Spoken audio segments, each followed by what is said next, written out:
الحمد للہ رب العالمین والصلاة والسلام علی سید الانبیاء والمرسلین اما بعد فاعوذ باللہ من الشیطان الرجیم بسم اللہ الرحمن الرحیم السلام علیکم ورحمۃ اللہ تعالی وبرکاتہ۔ اس وقت میں اپنے سنی مسلمان بھائیوں سے مخاطب ہوں۔ اب بارہا میں کہہ چکا ہوں کہ میں سوشل میڈیا کو پسند نہیں کرتا، نہ میں اس میں شامل ہوں کہیں، کیونکہ سوشل میڈیا پر جو خبریں چلتی ہیں نا وہ بڑی مسالے دار ہوتی ہیں، وہ پتہ نہیں کتنے جھوٹ اور سچ مکس ہو کے وہ جب جاتی ہے تو کئیوں کے لیے پریشانیوں کا باعث بن جاتی ہے۔ تو میں اپنا یہ اخلاقی فرض سمجھتے ہوئے اور اپنا ایمانی تقاضا سمجھتے ہوئے کچھ وضاحتیں آپ کے سامنے پیش کرتا ہوں۔ نہ مجھے کسی نے کہا ہے، نہ مجھے کسی نے کوئی پریشر کیا ہے، یہ میرا اپنا ذاتی فیصلہ ہے۔ سب سے پہلی بات تو یہ مشہور ہوئی کہ جناب اویس قادری نے اپنی بیٹے اور بیٹی کا نکاح جو ہے محرم میں کیا، جو کہ جھوٹ ہے، سراسر جھوٹ ہے۔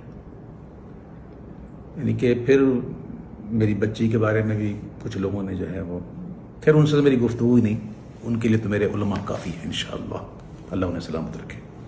تو یہ بات مشہور کی گئی، حالانکہ یہ جھوٹ ہے۔ میرے کسی بیٹے یا کسی بیٹی کا نکاح محرم میں نہیں ہوا، اور دنیا نے دیکھا ہے الحمدللہ 11 مارچ شب معراج میرے بیٹے کا نکاح ہوا اور ہزاروں لوگوں نے شرکت کی، اس میں سب جانا۔ اس طرح میری بیٹی کا نکاح ذوالحجہ کے مہینے میں ہوا ہے، 8 اگست کو، ذوالحجہ کا مہینہ تھا، اور اس کی تو ابھی تاحال رخصتی بھی نہیں ہوئی بھائی، اس کو بھی وقت ہے، دیر ہے اس کو۔ تو یہ کچھ وضاحتیں تھی جو میں نے کر دی۔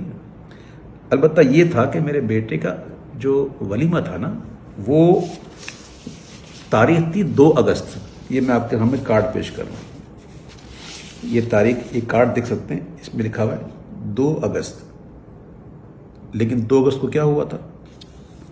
لاک ڈاؤن پورے کراچی میں، سب کچھ بند، کاروبار بند، مزارات بند، اسکول کالج سب بند، ہال بند، یہ سب ڈھکی چھپی بات نہیں ہے، سب بند ہو گئے تھے۔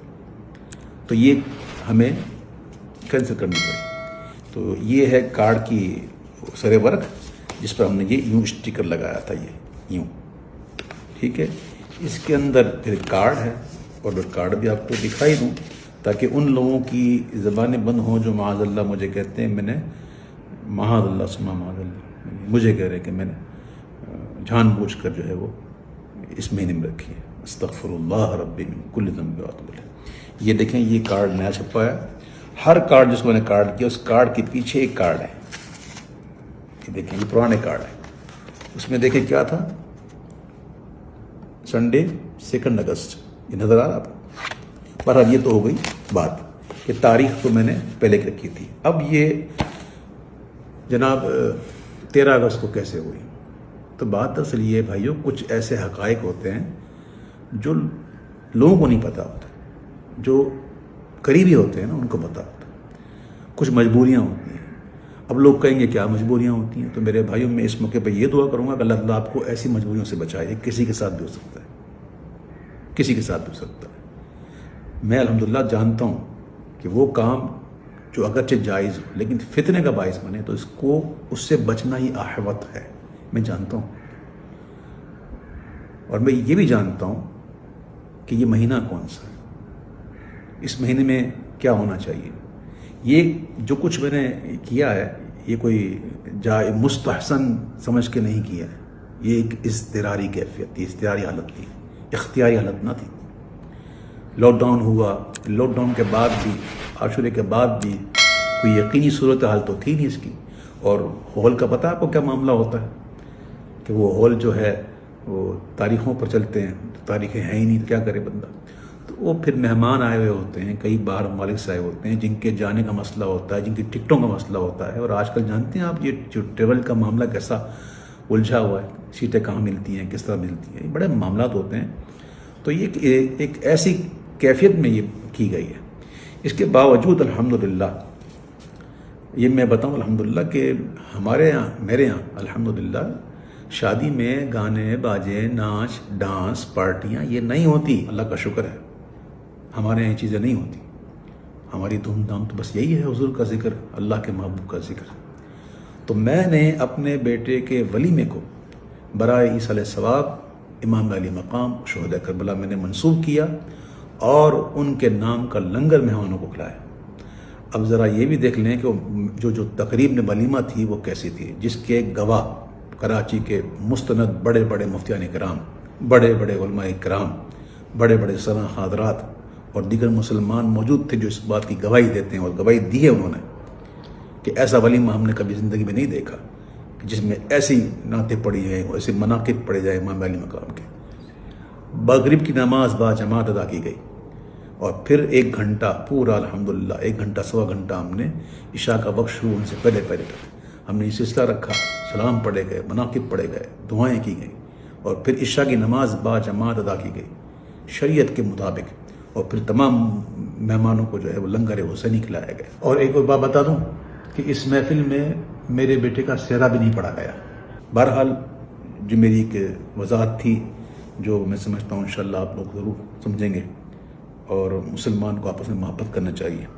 اس کے علاوہ سوشل میڈیا پر کچھ چاہنے والوں نے میری حمایت میں جو ہے وہ بڑے بڑے دلائل پیش کر دیے، یہ کر دیے، وہ کر دیے۔ تو بھائی میں یہاں جائز ناجائز کی تو بات کرنا ہی نہیں بیٹا، نہ مجھے اس میں الجھنا ہے۔ بس میں یہ سمجھتا ہوں کہ ماہ محرم میں یہ ایسی تقریب جو ہیں شادیوں کی یہ مناسب ہی نہیں، لیکن کچھ مجبوریاں انسان کی ہو جاتی ہیں۔ ہر سنی کا دل امام علی مقام کی محبت سے لبریز ہے، اور کربلا میں جو ان کے ساتھ ظلم و ستم ہوا اس پر دل مغموم ہے، اور یہ دل مغموم صرف محرم میں ہی نہیں ہوتا، یہ جب بھی ان کی یاد آ جائے۔ کیا آپ نے نہیں دیکھی کہ محفل میں منقب پڑھتے پڑھتے کیا مجھ پر دقت نہیں ہوتی؟ وہ کون سا محرم ہوتا ہے؟ تو بہرحال الحمدللہ اللہ کا شکر ہے کہ ہمارے دل میں ان کی محبت ہے۔ سیدی اعلیٰ حضرت کہتے ہیں کہ جس کے دل میں غم نہ ہونا ان کا، تو اس کو یہ غم ہونا چاہیے کہ غم ہے کیوں نہیں۔ تو اللہ کا شکر ہے کہ ہم اس ماحول میں پلے بڑے ہیں جہاں الحمدللہ اہل بیت کی محبت پلائی جاتی ہے۔ تو میں عرض کر رہا تھا کہ میرے کئی سنی بھائیوں نے جو ہے ماشاءاللہ محبت میں آ کر بڑی معاملات کیے، تو میں ان سے ہاتھ جوڑ کر عرض کرتا ہوں کہ برائے مدینہ کسی قسم کی اس قسم کی کوئی تقریر یا کوئی آپ نہ کریں، آپ کی بڑی مہربانی۔ میں سادات کا ایک ادنا غلام ہوں، میں ان کے در کا ادنا فقیر ہوں، میری اپنی کوئی عزت نہیں، میں ایک ذلیل انسان ہوں، میری جتنی عزتیں ہیں سب ان کے نالین کے صدقے میں، حضور کے نالین کے صدقے میں۔ تو سادات کرام یقیناً اس قسم کی جو بناوٹی خبریں سن کر ان کے دل پر تو ناگوار گزرا ہوگا، اور انہوں نے جذبات میں آ کر باتیں بھی کی ہوں گی، ان کا قصور بھی نہیں ہے اس میں۔ اب میں نے حقیقت واضح کر دی، اور امید ہے انشاءاللہ یہ سادات جن گھرانے کے وارث ہیں نا، جن گھرانے کے یہ منسوب ہیں، ان کی تو گھرانے کی شان ہی درگزر کرنا ہے، تو یہ اپنے اس فقیر کو انشاءاللہ ضرور درگزر کریں گے۔ میری وجہ سے آپ کی دل آزاری ہوئی یا کسی کی بھی آزاری ہوئی تو میں ہاتھ جوڑ کے آپ سے معافی چاہتا ہوں، مجھے معاف کیجیے گا۔ میرا حال اور میرا مستقبل جو ہے، میرا جو ماضی ہے وہ آپ جانتے ہیں کہ میں کس ماحول کا پلا بڑا ہوں، الحمدللہ رب العالمین۔ تو یہ کچھ گزارشات تھیں، جو معاملات تھے، میں نے یہ عرض کر دیا۔ اور ایک اور بات کرنی تھی کہ چونکہ یہ ایک مجبوری کے تحت کیا گیا، تو کوئی اس کو دلیل نہ بنائے، یاد رکھیے گا، اور اس کو دلیل بنا کر کے جناب ہم بھی کریں گے، نہ، یہ کوئی روایت بنانے کی چیز تھوڑی ہے۔